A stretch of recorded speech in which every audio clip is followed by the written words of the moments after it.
Né sous Louis XIV, ce soldat centenaire va traverser les années et finir sa carrière sous Napoléon. Né en 1699 en Bourgogne, Jean Turel est le fils d'un laboureur.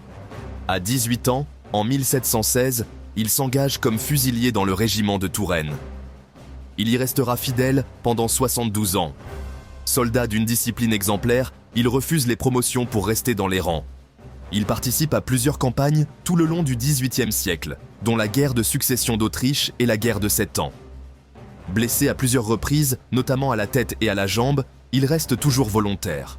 Il traverse ainsi les règnes de Louis XV puis Louis XVI, avant d'assister à la Révolution.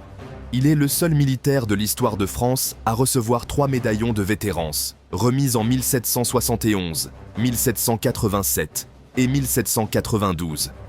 À 88 ans, il refuse de se faire porter en chaise et monte 7 étages à pied pour recevoir sa décoration. Sous l'Empire, il est fait chevalier de la Légion d'honneur par Napoléon. Il s'éteint en 1807 à l'âge de 107 ans. Il aura servi sous 3 rois, une république et un empereur, tout en traversant un siècle entier d'histoire. Un destin hors du commun, sans gloire tapageuse, mais avec une fidélité inébranlable.